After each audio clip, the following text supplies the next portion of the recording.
네, 안녕하세요. SAP 코리아에서 파이낸스 솔루션 리드 담당하고 있는 김주건 파트너입니다. 반갑습니다. 자, 이번 시간에는 S4HANA 2021 파이낸스 부분에 대해서 설명드리도록 하겠습니다. 자, 오늘 목차에서는 다음과 같이 잡았는데요. 이제 개요, 강화된 분석 성능, 사용자 환경 개선, 지능형 시나리오, 채권 관리, 결산 관리, 자금 관리, 글로벌 세무 관리 이렇게 토픽을 잡았고요. 개요부터 요 지능형 시나리오에 대해서는 저희가 S4HANA 파이낸스의 특장점을 다시 한번 좀 살펴보고, 그다음에 결산 관리에서 글로벌 세무 관리까지는 이번에 S4HANA 2021에서 어떤 부분이 업데이트 되었는지 좀 설명드리도록 하겠습니다. 네, 먼저 개요 부분인데요. 자, 저희가 S4HANA 세션 들으실 때 또 제일 궁금해 하시는 거는 기존의 ERP 6.0과 어떤 차이점이 있는지, 그걸 아마 가장 중요하게 보실 것 같아요. 네, 그래서 그 부분을 좀 다시 한번 짚도록 하겠습니다. 그래서 S4HANA는 기존의 ERP하고 다른 점은 일단 업무 프로세스의 고도화를 지원한다라는 부분이 다른 점이고요. 그다음에 분석 성능이 강화가 되었다. 그리고 신기술 시나리오가 적용이 되었다. 그리고 사용자 업무 환경이 개선되었다. 이 네 가지 포인트를 이제 주안점으로 보시면 될 것 같습니다. 자, 먼저 강화된 분석 성능인데요. 자, 저희가 전통적인 ERP, 즉 ERP 6.0을 보았을 때 보면 이 ERP인 OLTP와 그다음에 분석계인 올랩이 역할이 분명하게 구분이 되어 있죠. 그런데 S4HANA에서는 이 ERP 영역이 이 OLTP와 올랩의 역할을 같이 하겠다라는 사상으로 이해를 하시면 됩니다. 즉 우리가 트랜잭션도 일으키지만 트랜지션 후에 바로 분석할 수 있는 체계를 만들겠다라는 게 S4HANA의 사상인 거죠. 자, 그래서 그렇게 하기 위해서 어떤 변화를 가져갔느냐? 바로 이 OLTP에 있었던 수많은 이 구조를 단순하게 하는 그런 변화를 일으킵니다. 그래서 보신 것처럼 뭐 재무라든지 영업이라든지 구매자재 쪽에 보면 이렇게 수많은 인덱스 테이블과 서머리 테이블들이 있었는데 이러한 체제를 유지해서는 우리가 분석에 대한 큰 변화를 일으킬 수가 없겠죠. 네, 그래서 인메모리 플랫폼의 그 특성을 이제 과감하게 수용해서 보시는 것처럼 이제 구조를 단순화하는 변화를 일으킵니다. 그래서 그런 배경에서 이제 재무 쪽에서는 이제 유니버설 저널이라는 게 등장을 하게 되는 겁니다. 그래서 왼쪽에 보시면 이제 제너럴 레저를 중심으로 해서 이제 컨트롤링이라든지 자재, 고정자산, 수익성 분석이 각각 고유의 테이블들을 가지면서 이렇게 레컨사일하는 개념이었는데 이제 S4로 오면서 저의 모든 5가지 영역을 한 통에 담는 그런 구조 변화를 일으키는 거죠.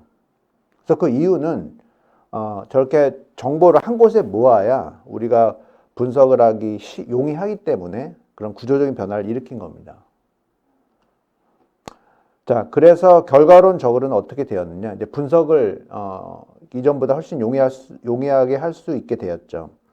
그래서 대차대조표 손익계산서라는 재무제표를 보았을 때 기존처럼 이 GL별 잔액을 기간 잔액과 비교 잔액을 보지만 달라진 점은 바로 이 차원이란 게 있다라는 겁니다. 그래서 차원에서 우리가 가지고 있는 예를 들어서 뭐 손익센터라든지 세그먼트 같은 구분회계 정보 또는 자재 그룹이나 고객과 같은 수익성 분석 정보를 오른쪽으로 이제 피벗을 하면 이 레포트가 그런 수익성 분석 레포트를 변화한다는 거죠. 그리고 이 차원이란 것은 바로 유니버설 저널에서 온 거라고 보시면 될 것 같습니다. 그래서 과거에 비해서 분석이 상당히 파워풀해졌다. 자, 두 번째는 이제 사용자 환경 개선인데요.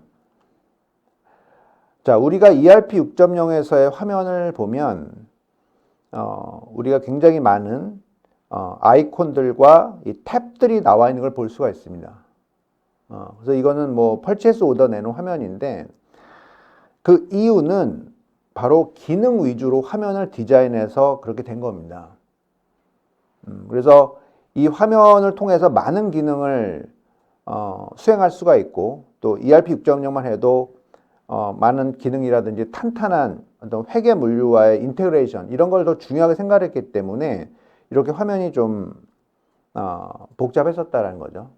그래서 SAP가 이제 판단하기에 사용자들이 이러한 많은 기능도 중요하지만 좀 더 직관적으로 사용하기 쉬운 사용자 환경을 역시 중요하게 생각을 하는구나라는 걸 이제 판단을 한 거죠. 그래서 과감하게 많은 개발비를 투자해서 이제 피오리라는 사용자 환경을 이제 만들어낸 겁니다. 그래서 왼쪽 화면에 대비해서 그 역할 기반의 단순한 화면을 제공하고 그리고 과거 데스크탑에서만 지원했던 환경과 달리 데스크탑과 모바일 디바이스에서 모두 작동하는 그리고 모바일 디바이스의 크기에 맞게끔 반응형으로 화면을 제공하는 그러한 화면을 제공을 하고 있고 그다음에 이러한 그 화면을 2021 기준으로 해서 한 2200개 이상 제공을 하고 있어서 SAP가 굉장히 많은 노력을 하고 있다 이렇게 보시면 될 것 같습니다. 그래서 실제 화면을 보면 어느 영역에서나 이 개요라고 하는 오버뷰 페이지를 제공한다라는 것이죠.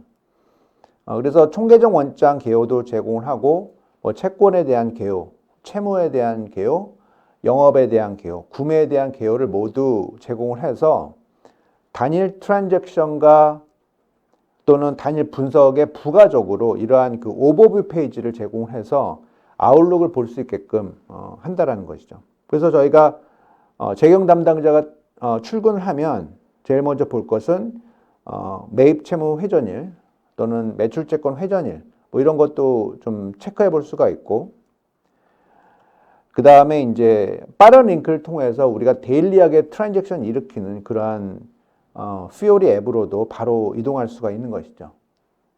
그래서 이러한 그 오버 페이지를 제공한다. 그리고 또 다른 사항들을 보면 이제 문서 흐름 조회가 있습니다.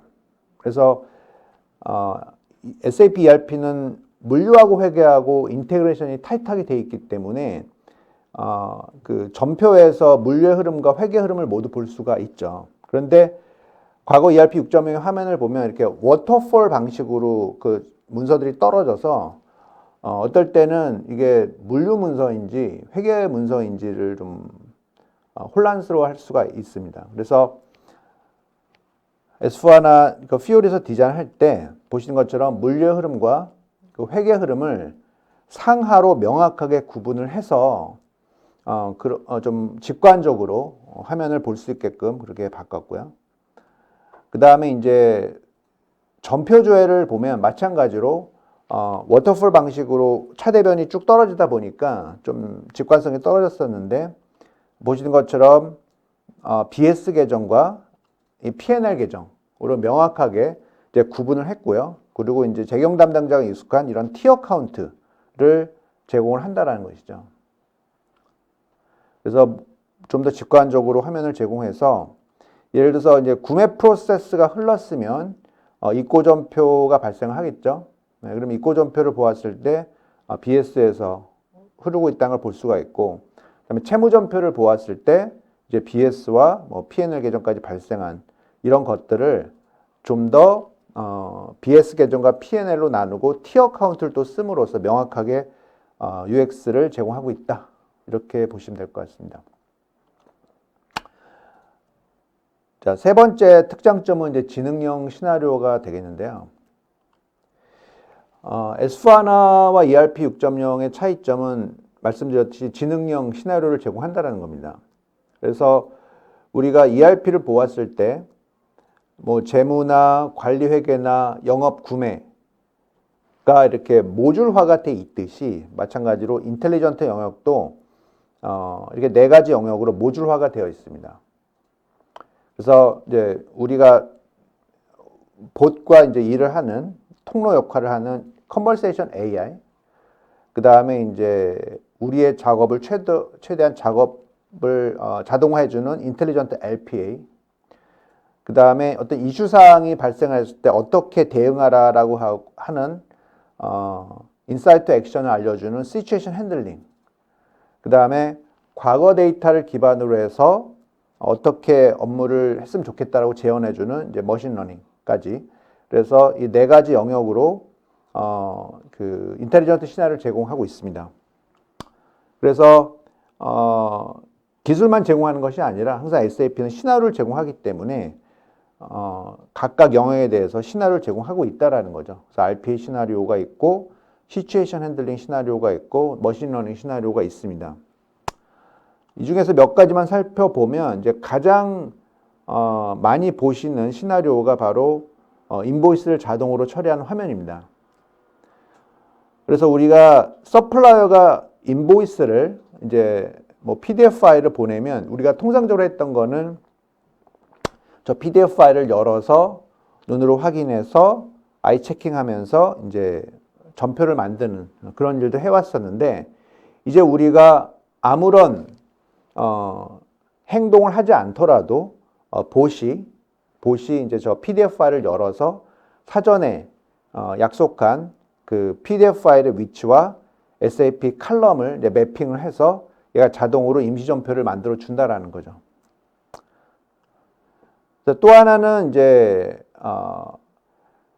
매뉴얼 엔트리 유징 API라는 그러한 시나리오인데, 마찬가지로 어떤 팀에서 내가 엑셀로 정리했으니까 전표를 쳐주세요라고 하면 마찬가지로 그 이메일에 첨부된 엑셀을 열어서 엑셀의 칼럼과 SAP 필드를 매핑을 해서 얘가 자동으로 내가 그 어떤 행위를 하지 않더라도 임시 전표까지 만들어 준다는 거죠. 또 하나는 그 서플라이어 인보이스 스테이터스 체크인데, 저희가 서플라이어가 인보이스를 보내고 나서 저희가 보내드린 인보이스가 언제 지급이 됩니까? 라고 계속 이메일로 문의를 할 수가 있겠죠.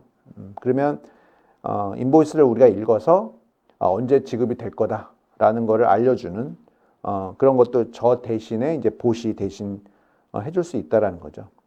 그리고 입금 채권 매칭이라고 해서 우리가 채권 이후에 인커밍 페이먼트가 들어왔을 때 좀 정보가 불충분한다든지 아니면 금액이 다르면 얘를 매칭하기가 상당히 어려워서 영업팀에 이제 수소문을 해야 되는 그런 일들이 발생하는데, 그것을 이제 과거 데이터를 학습을 해서 이 인커밍 페이먼트는 이 채권 때문에 들어온 것 같아 라고 이제 얘가 제언을 해주는 그런 시나리오를 또 같이 많이 보시는 시나리오 중에 하나입니다. 네, 그래서 인텔리전트까지 설명을 드렸습니다. 네, 그래서 제가 설명드렸던 부분은 이제 사용자 환경, 그다음에 인텔리전트 그런 부분들이 이제 과거 ERP랑 다르다라는 것을 말씀드렸고, 또 하나 이제 분석 성능도 상당히 강화되었다라는 부분이 기존 ERP와 차이점이다라고 보시면 될 것 같습니다.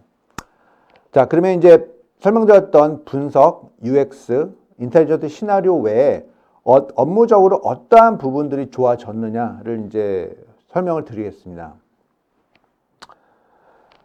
자, 첫 번째 이제 채권 관리 쪽인데요. 이제 채권 관리는 이제 그 OCFO 솔루션으로 보았을 때 이제 재무 오퍼레이션에 해당하는 것이고, 재무 오퍼레이션 중에서도 이제 오더 투 캐시에 해당이 되는 이제 프로세스인 거죠. 자, 채권 관리가 뭐 상당히 중요하다라는 거는 뭐 어느 기업이나 마찬가지일 것 같고요. 결국은 이제 우리가 열심히 했던 그 매출에 대한 행위가 이제 결과론적으로 이제 수금이라는 형태로 결과로 맺어져야 되기 때문에 채권 관리가 너무나 중요하겠죠. 자, 그러면 이제 기존의 ERP 6.0을 보면 요 파란색에 해당하는 어카운트 리시버블을 지원했었습니다. 그런데 S4로 오면서 강화된 거는 바로 이 노란색 영역인 거죠. 즉 여신 영역, 그다음에 수금 관리, 그다음에 이제 분쟁 관리. 그래서 여신부터 채권, 그다음에 수금, 분쟁의 채권 관리의 그 전체 프로세스를 지원한다라는 게 S4 하나로 왔을 때 차이점이라고 보실 수 있을 것 같습니다.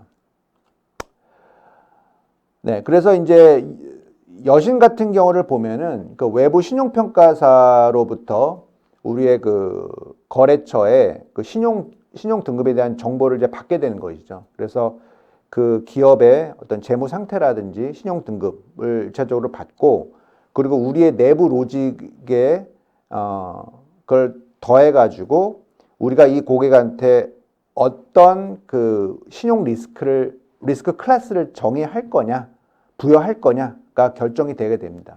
그러면 그 리스크 클래스에 따라서 우리가 이 기업에게 부여할 신용 금액이 정해지겠죠.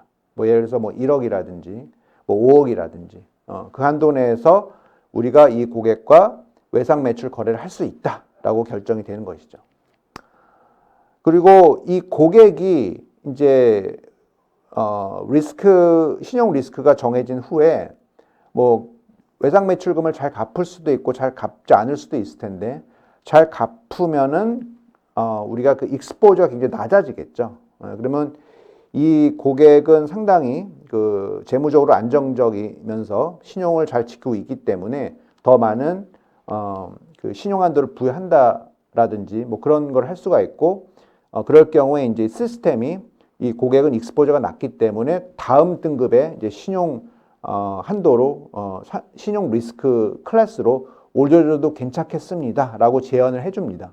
그러면 사람이 판단해서 그럼 다음 등급으로 올리자라는 그런 최종적인 이제 업데이트를 할 수가 있는 것이죠. 그리고 레포트 상으로 보았을 때도 이제 익스포저 분석 레포트라고 해서 이 고객한테 부여된 신용이 얼마고 얼마 익스포저가 있는지를 이제 고객별로 명확하게 보여줍니다. 그래서 채권 관리가 ERP 6.0에 대비해서 굉장히 좋아졌다. 네, 그 다음에 이제 결산 관리를 이제 말씀드리겠습니다. 자, 결산 관리는 이제 OCF 그 전체 솔루션 중에서 이제 회계 및 결산에 해당됩니다. 네, 그럼 먼저 엔티티 클로징, 즉 개별 결산을 먼저 말씀드릴게요.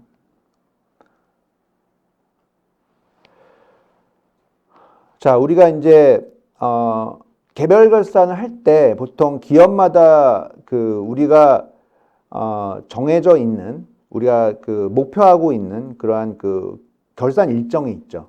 예를 들어서 우리는 개별 결산을 D+3에 마칠 거야, 또는 우리는 D+5에 마칠 거야 라는 게 있겠죠. 그런데 우리가 그러한 그 D+3이나 D+5를 의지치만 가지고 일정을 준수할 수 있는 게 아닌 거죠. 당연히 D+3, D+5라고 하면 각 그 결산 일정별로 계획을 수립을 하고요. 그 다음에 그 결산 일정을 확정을 하고 그것을 매월 우리가 결산을 수행할 때 그걸 릴리즈를 해서 각 담당자한테 워크플로우로 날아가서 계속 푸시를 해야 우리가 목표로 한 D+3이나 D+5를 준수할 수가 있는 것이죠. 네, 그래서 그러한 그 개별 결산 일정을 계획하고 일정을 확정해서 릴리즈하고 실행하고 모니터링하고 분석하는 이런 것들을 이제 결산 조정석이라고 합니다.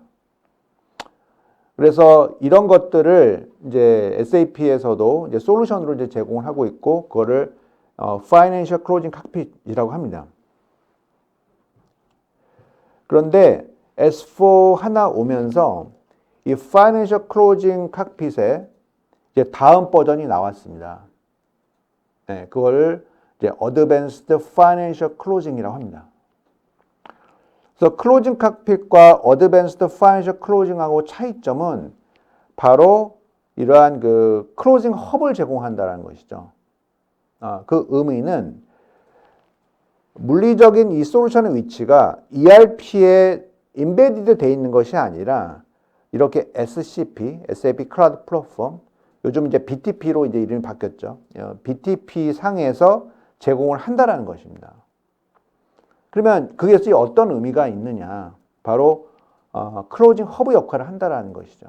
즉 우리가 본사에 있는 S4 하나뿐만 아니라 각 계열사에 있는 모든 ERP에 있는 것도 바로 우리가 이 AFC를 통해서 개별 결산 일정을 통제할 수가 있다라는 큰 의미가 있다라고 볼 수가 있겠습니다. 즉 모든 개별 결산 담당자는 본사이든 우리의 연결 대상이 되는 계열사든 모두 이곳에 들어와서 개별 결산을 수행하는 것이고, 개별 결산을 수행하면 각각의 ERP로 타고 들어가서 우리의 그 개별 결산 일정을 수행하게 되는 것이죠. 그러면 시작점이 이곳이기 때문에 모든 그 결산 일정이 눈에 모니터링이 될 수가 있겠죠.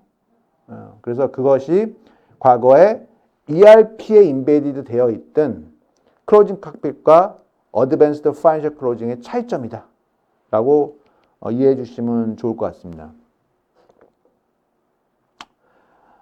자, 그래서 이 클로징 허브 시나리오는 지금 개발 진행 중에 있어서 이제 곧 릴리즈 될 예정이고요. 그 다음에 이제 플랜 스코프로 나와 있는 거는 이제 인텔리전트 클로징과 이제 센트럴 스티어링이 되겠습니다. 네. 그리고 이러한 그 로드맵은 이제 모든 솔루션이 그러하듯이 SAP 로드맵 익스플로러로 보시면 이런 것들이 언제 개발이 완료되는지 볼 수가 있습니다. 자, 그러면 이제 클로징 허브 시나리오는 설명드렸고, 인텔리전트 클로징과 센트럴 스티어링이 무슨 의미냐를 좀 보도록 하겠습니다. 자, 인텔리전트 클로징은 제가 앞에서 설명드렸던 그 지능형 시나리오를 바로 이 어드밴스드 파이낸셜 클로징에 탑재를 했다라는 것이죠. 그래서 이러한 그 개별 결산 일정 관리할 때도 이 인텔리전트 시나리오가 거기 스며들어서 업무를 최대한 또 쉽고 빠르게 도와준다라는 것이죠. 그래서 예를 들어서 이건 한 예인데요. 저희가 어떤 어카운트가 있는데 예를 들어 이 어카운트 같은 경우는 지난달에 대비해서 크게 편차가 일어나서는 안 되는 그런 어카운트라는 거죠. 뭐 예를 들어서 캐시라는 어카운트를 예를 들면 우리가 예금에 대한 그런 계정은 뭐 수시로 변하겠지만 우리가 캐시는 소액 현금은 크게 변화가 일어나서는 안 된다라고 보았을 때 우리가 지난달 대비해서 이번 달도 크게 변화가 있으면 안 돼라고 해서 10%라는 임계치를 예를 들어서 세팅을 할 수가 있겠죠. 그러면 당연히 이제 시스템이 지난달과 비교했을 때 이제 임계치를 넘었는지를 체크해서 범위 안에 있으면 당연히 뭐 successful하고 패스를 하겠지만 범위를 벗어났을 때 임계치가 초과되었으니까 이건 좀 확인을 할 필요가 있다라고 이제 알려주는 그러한 뭐 KPI 검증 시나리오도 제공될 예정이고, 그 다음에 이제 우리가 클로징을 할 때 우리가 순탄하게 계속 진행이 되면 좋겠지만 뭔가 그 이슈 사항이 발생할 수가 있겠죠. 예를 들어서 우리가 감가상각을 결산 일정에서 돌리고 있는데 갑자기 오류가 났다.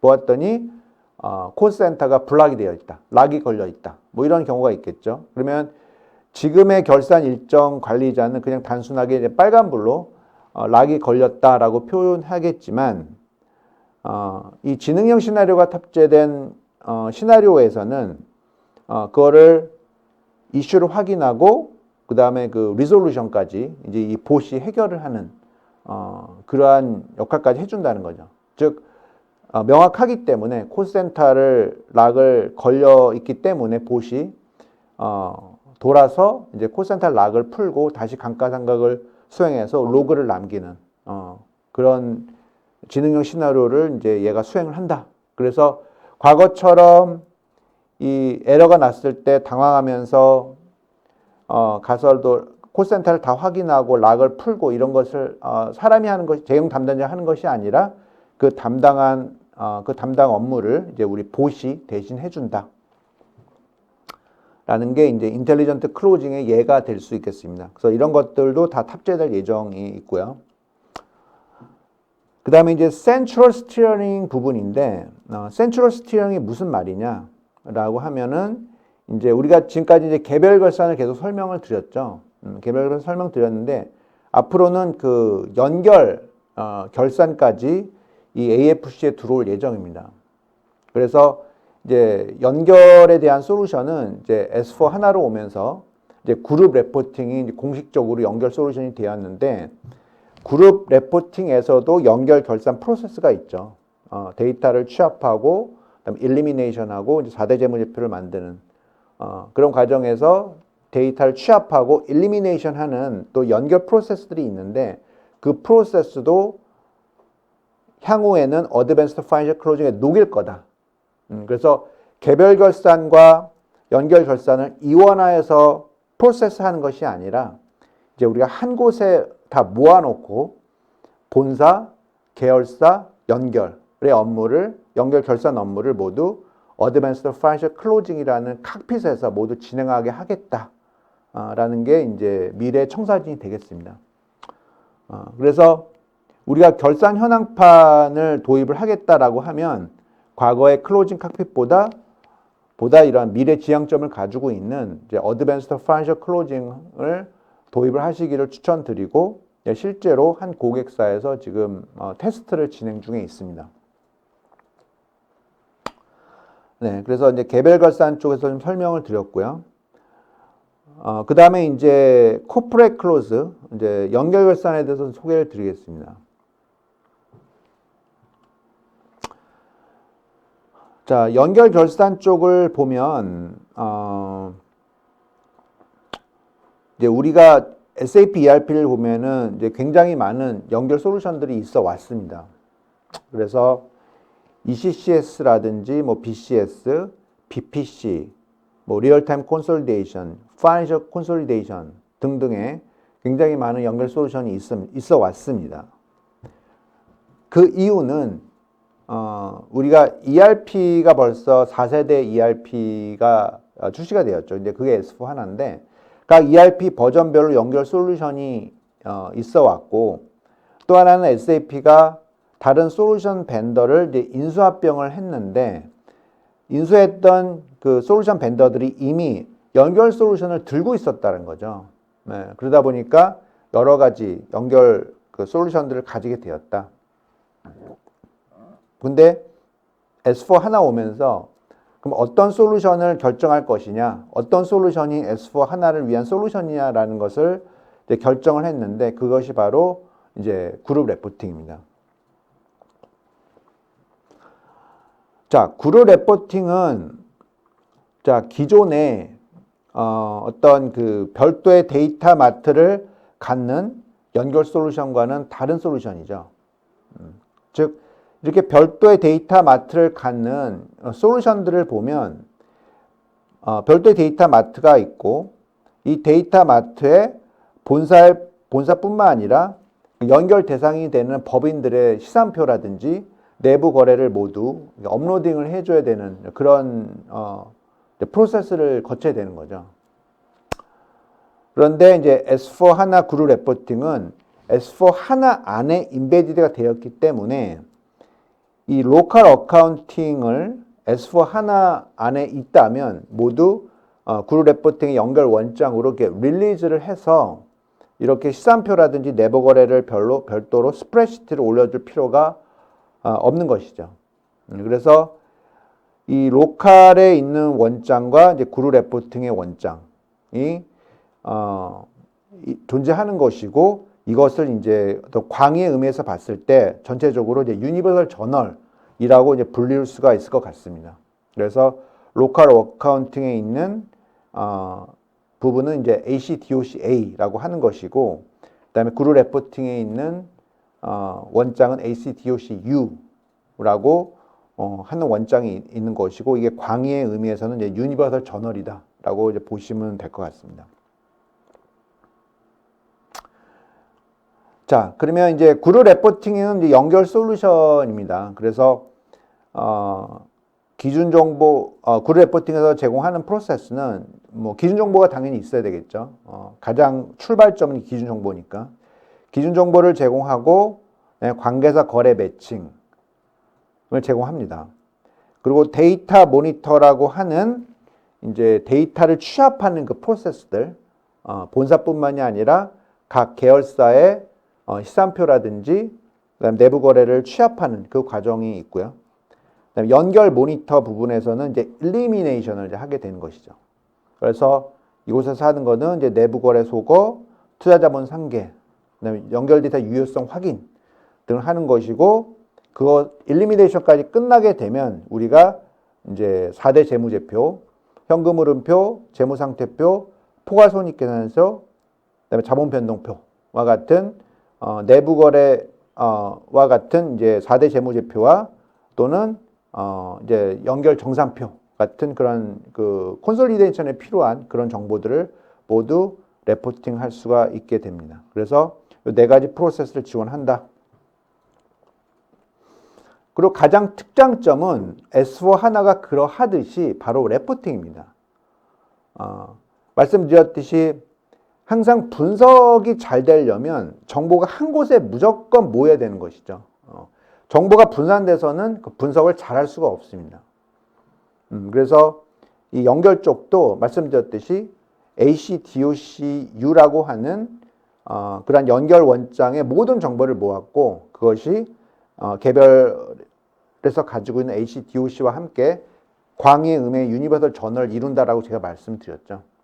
그래서 동일한 구조를 갖고 있기 때문에 그리고 한 곳에 정보를 모았기 때문에 굉장히 분석하기가 쉽고, 그 동일한 구조를 갖고 있기 때문에 연결해서 다시 개별로 드릴다운 하는, 그래서 값을 검증하는 그런 행위도 이제 할 수 있게 됩니다. 그래서 큰 차이점은 이제 바로 분석이 굉장히 잘 돼 있다.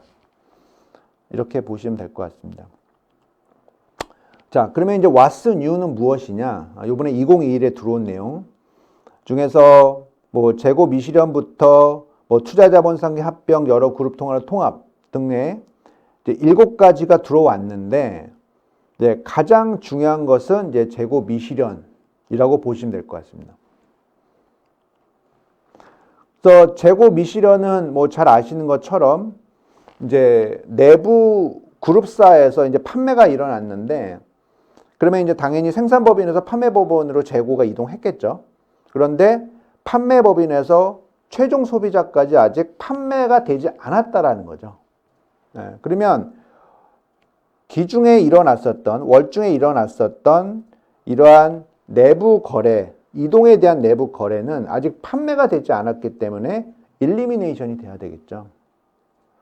예를 들어서 이제 그 생산법인의 입장에서는 당연히 COGS가 발생했을 텐데 그 부분만큼 다시 그 환입을 시켜줘서 이제 손익이 0이 되게 만들어야 될 것이고, 그 다음에 이제 판매법인에서는 외상 매출을 잡으면서 재고를 잡았을 텐데 그것이 이제 판매가로 과다 계상돼 있기 때문에 우리가 원가로 다시 빼주는 그러한 미실현 이익을 제거를 해줘야 되겠죠. 이 부분이 이제 탑재가 되었습니다.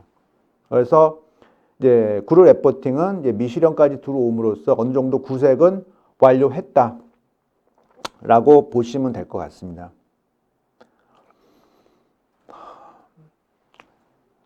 자, 그 다음에 또 하나는 뭐냐면 그룹 레포팅 데이터 컬렉션이라는 어플리케이션이 있습니다. 이 부분을 좀 설명드리고 싶고요. 그러면 이 그룹 레포팅 데이터 컬렉션, 약어로 이제 GRDC라고 하는데, GRDC는 뭐냐?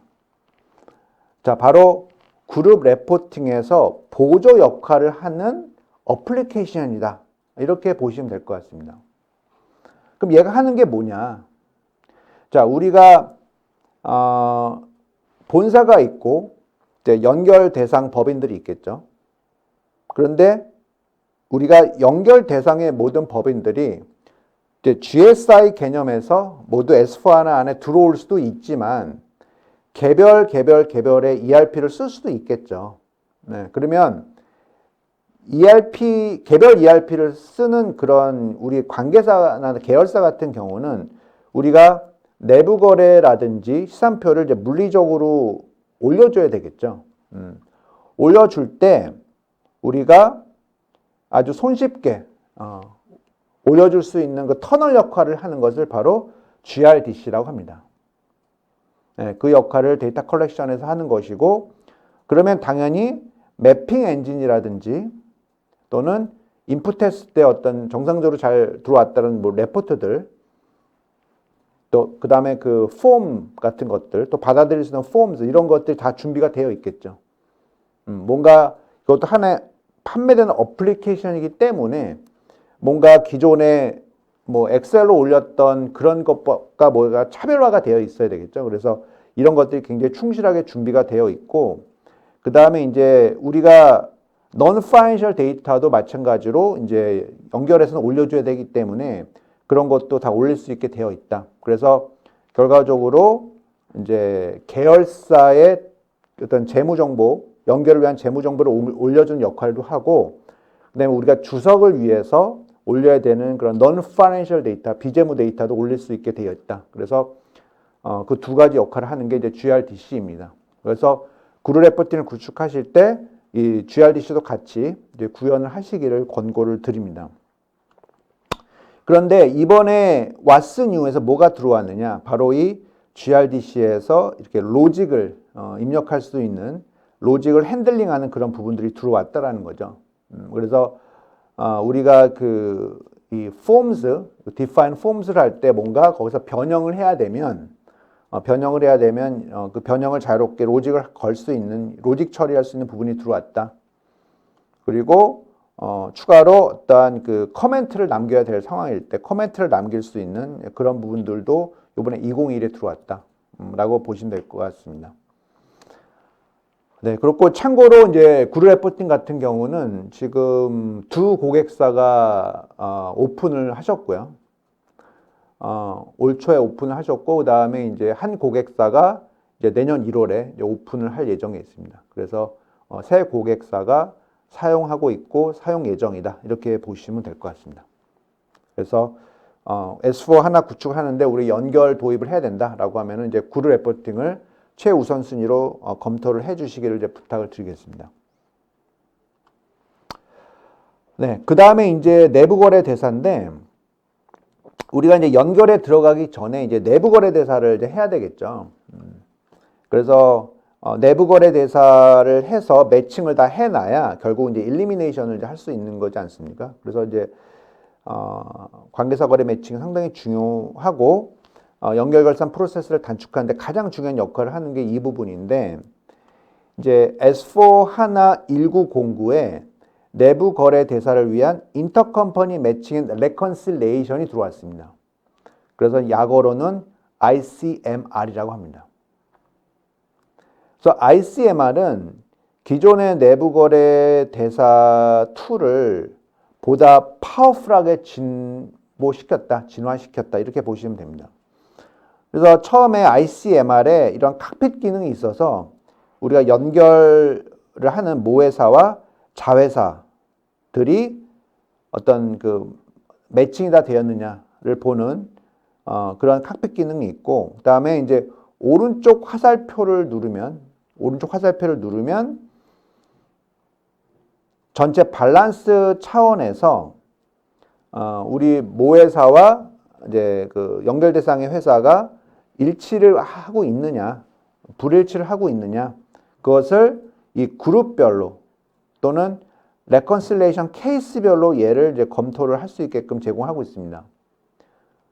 그래서 여러 가지 케이스가 있겠죠. 예를 들어서 뭐 APR도 있을 거고, 수익과 비용도 있을 거고 등등의 이제 많은 그 매칭을 해야 되는 대상들이 있는데, 그걸 이제 이러한 시나리오별로 이거를 점검할 수 있게 해준다.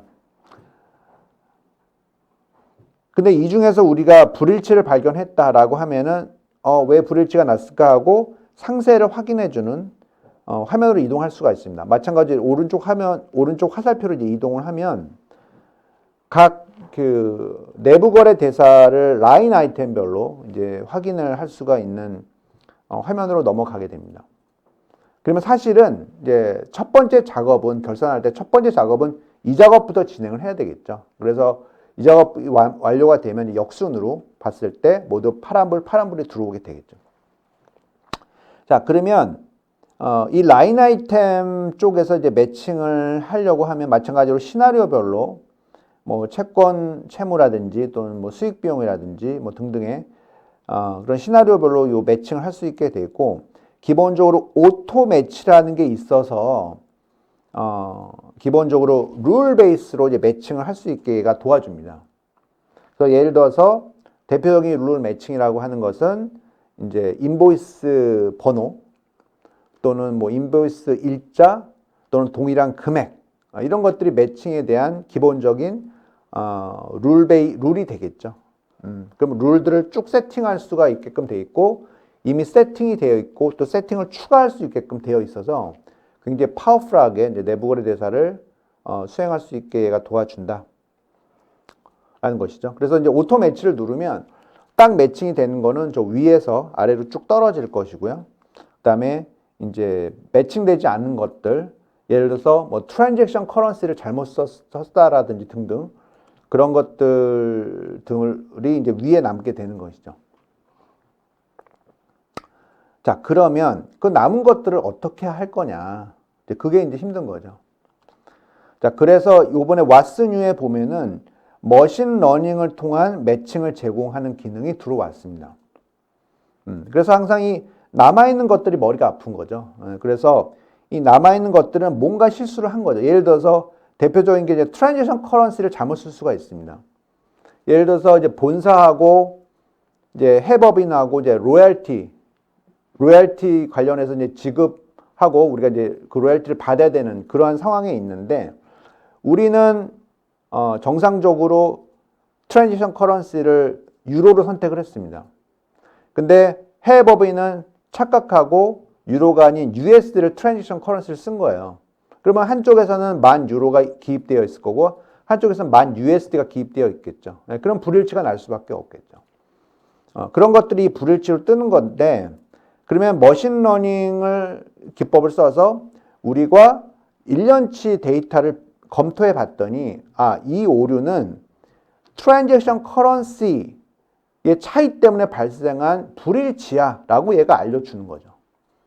그러면 쉽게 프로세스를 할 수 있겠죠. 야, 이거 그 트랜잭션 커런시 잘못 쓴 거니까 빨리 수정해 달라고 해서 우리가 찾아 헤맬 필요 없이 이 머신러닝이 알려주니까 쉽고 빠르게 이 불일치 난 것들을 정리할 수가 있겠죠. 그래서 머신러닝을 통한 내부 거래 대사 매칭 기능이 이번에 들어왔다. 자, 이제 두 토픽이 남았습니다. 자금 관리하고 이제 글로벌 텍스가 남았습니다. 자, 그럼 자금 관리부터 설명을 드릴게요. 자, 자금 관리에서 제공하는 거는 이제 캐시 매니지먼트를 저희가 제공을 하고 있죠. 그래서 캐시 매니지먼트에는 예금 계좌 관리, 캐시 포지션이라는 자금 시제, 리퀴디티 매니지먼트라는 자금 수지, 요 세 가지 프로세스를 지원합니다. 그래서 캐시 매니지먼트를 그렇게 제공해 드리고 있고, 그 다음에 캐시 매니지먼트가 ERP 6.0의 캐시 매니지먼트와 다른 점은 바로 이 구조에 있습니다. 그래서 제가 아까 이 구조에 대한 이해가 중요하다고 계속 강조를 드렸었는데, 회계에서는 저희가 뭐라고 했죠? 유니버설 저널이라고 말씀드렸죠. 그런데 트레저리에서는 똑같은 개념으로 구조를 단일화했는데 그 구조의 이름을 원 익스포저라고 합니다. 물리적인 테이블에는 FK 먼드버 플로우가 되겠습니다. 그래서 모든 정보가 이곳에 모이는 거예요. 즉 회계 테이블이라든지 또는 이 자금 수지에 영향을 미치는 또 물류 테이블들도 있을 텐데, 거기에 우리가 자금 레포트를 만들기 위해서 그쪽 테이블에서 데이터를 들어서 이쪽으로 부어야 되는데, 붓는 공간을 과거와 달리 단일화한 겁니다. 그러면 어떤 결과가 있을까요? 정보를 한 곳에 모았기 때문에 당연히 정보를 표현하기가 너무나 쉽겠죠. 그게 차이점이다. 그래서 실제로 한 곳에 정보를 모았기 때문에 이제는 우리가 자금 어떤 수지라든지 시제를 표현하는 것이 너무 쉬워졌고 그래서 그걸 표현해주는 이제 캐시플로우 애널라이저라는 퓨어리 앱을 제공한다. 그래서 예금 계좌별로 자금 시제를 이제 액추얼과 미래 구간에 있는 것들을 이제 모두 확인할 수가 있고요. 그 다음에 예금 계좌별 잔액을 확인한 후에 그 현금 흐름 점검이라는 다른 퓨어리 앱으로 그 이동하면서 디테일을 볼 수가 있는 것이죠. 그래서 어떤 계좌가 오늘 3억 6천이 빠져나갔다고 하면 3억 6천이 왜 빠져나갔을까라는 모든 전표들을 이렇게 볼 수가 있는 것이고요. 그 다음에 마찬가지로 이제 하나의 어플리케이션에서 자금 수지 정보도 볼 수가 있다. 그래서 자금 수지는 우리가 사전에 재무제표 버전을 만들어 놓듯이 마찬가지로 유동성 항목 계층 구조라는 것을 만들어 놓고 자유자재로 이제 자금 수지표도 이제 우리가 만들 수가 있다. 라는 것이죠. 자, 그리고 이제 또 다른 자금종의 솔루션은 이제 TRM입니다. 트레저리 리스크 매니지먼트로 해서 이제 금융 상품을 처리하는 솔루션인 거죠. 그래서 예적금이라든지 차입금, 뭐 유가증권, 외환 등의 이제 금융 상품을 처리할 수 있는 게 이 솔루션이죠. 그래서 이 캐시 매니지먼트하고 TRM을 설명드렸는데 또 이 금융 상품에서 발생하는 그 캐시 플로우는 이 캐시 매니지먼트 쪽으로 그대로 이동해서 자금 수지에 반영이 되기 때문에 두 모듈은 타이트하게 인테그레이션이 되어 있고 그래서 ERP를 도입하실 때 반드시 이 두 모듈은 도입하시기는 걸 계속 권고드리고 있습니다. 그래서 그 부분을 권고드리고요. 그럼 무엇이 들어왔느냐? 라고 하면 먼저 예금계좌 쪽에는 이제 파워 오브 어토니라는 게 들어왔습니다. 그럼 얘가 하는 거는 뭐냐면 우리가 예금계좌 같은 중요한 마스터는 우리가 함부로 이 사람 저 사람이 만져서는 안 되겠죠. 굉장히 자금 유출이라든지 그런 부분에 관련된 기준 정보이기 때문에 반드시 authorize 된 사람만 이 기준 정보를 이제 관리를 해야 되는 것이죠. 네, 그래서 SOD, 즉 Segregation of Duty 관점에서 반드시 authorize 된 사람만 예금계좌 관리를 할 수 있게 이러한 그 파워 오브 어토니라는 예금계좌 관리를 위한 앱이 이제 들어왔고요. 그다음에 또 하나는 이제 플로우 빌더 2.0이 들어왔습니다. 그럼 플로우 빌더라는 게 뭐냐? 아까 설명드렸듯이 회계나 자금 수지에 영향을 미치는 그러한 물류 테이블들에 있는 정보들을 이렇게 들어서 원 익스포저로 옮기는 그 프로그램을 플로우 빌더라고 합니다. 근데 플로우 빌더 1.0을 그동안 사용하셨었는데 이번에 플로우 빌더 2.0이 나와서 그동안에 뭐 메모리 부족 문제라든지 또는 배치뿐만 아니라 실시간으로도 정보를 옮길 수 있는 그러한 그 파워풀한 엔진이 들어왔고, 그다음에 중요한 게 이제 요 그 체인에 대해서 추적을 하는데 어떤 추적성을 향상시키고 좀 더 가시적으로 추적할 수 있다라는 거죠. 즉 자금 수지를 할 때 이제 액추얼을 보면 이제 결과적으로 입금이나 출금된 전표를 쫓아가서 이게 AR/AP에서 어떤 트랜잭션이 흘렀는지 쭉 추적을 해서 볼 수가 있어야 되는데 그 추적성을 훨씬 강화했고 그다음에 그걸 가시적으로 어떻게 추적했다라는 걸 보여준다는 거죠. 예를 들어서 대체 전표를 계속 치다 보면 얘가 자금 수지가 못 쫓아가는 케이스가 있는데 그런 추적성들이 이제 좋아졌다라는 거죠. 그리고 이제 TRM 쪽에서는 이제 사실은 우리가 금융상품 처리를 주로 사용하지만 요 그 해칭이라든지 또 위험 분석들도 TRM에서 제공을 하고 있습니다. 그렇죠?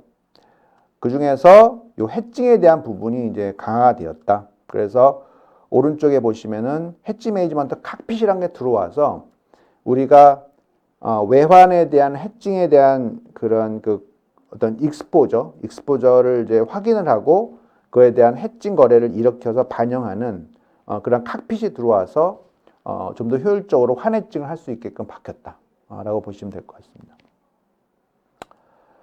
자, 마지막입니다. 자, 세무관리 쪽. 세무관리는 이제 S4 하나 오면서 이제 글로벌 텍스라는 이름으로 이제 세무 관리를 이제 제공을 해드리고 있습니다. 그래서 이제 재무 오퍼레이션에서 이제 인다이렉트 텍스가 이제 그 부분인데 이 영역에서 이제 변화 사항이 있었고요. 그리고 이제 이 회계 및 결산에서 다이렉트 텍스 쪽에서도 영향이 변화 사항이 있었습니다. 자, 먼저 인다이렉트 텍스 간접세 쪽을 먼저 설명을 드리면 이제 간접세 관련해서 가장 대표적인 이제 부가세하고 원천세인데 이제 부가세 부분이 저희가 이제 S4하나 1809 버전부터 이렇게 탑재가 되었습니다. 그래서 매입 매출처별 합계표, 매입 매출처별 계산서 합계표, 수출실적, 그다음에 감가상각 취득명세서, 영세율, 수출 명세서 등등이 이제 들어왔는데 그래서 이번에 그 매입 불공제까지 레포트가 이제 들어왔습니다. 그래서 어느 정도는 이제 부가세 관련한 레포트들이 들어왔고 원천세도 이제 제공을 하고 있고요. 이 부분이 있고요.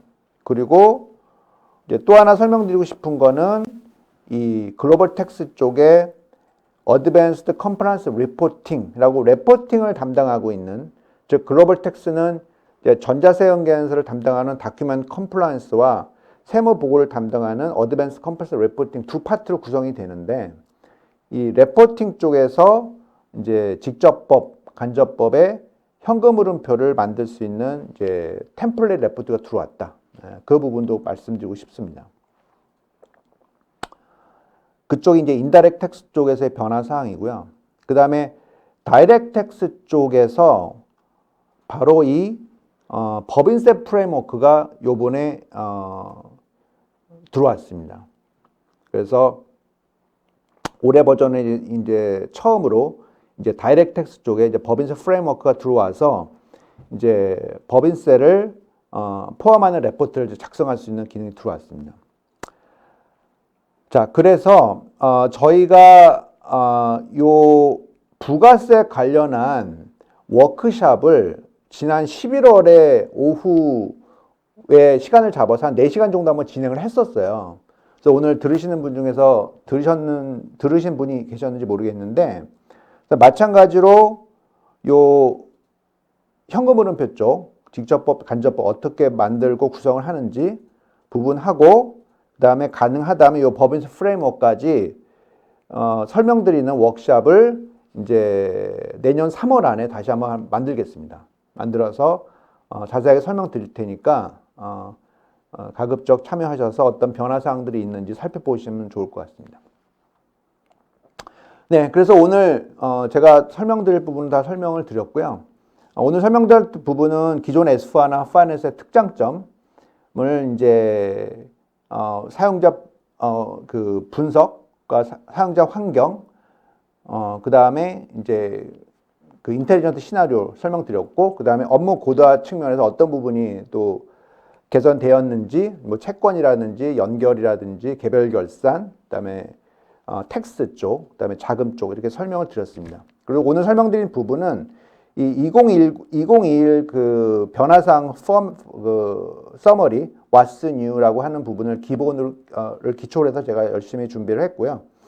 그래서 이 부분에 대해서 제가 설명을 드렸다라고 이제 보시면 될 것 같고요.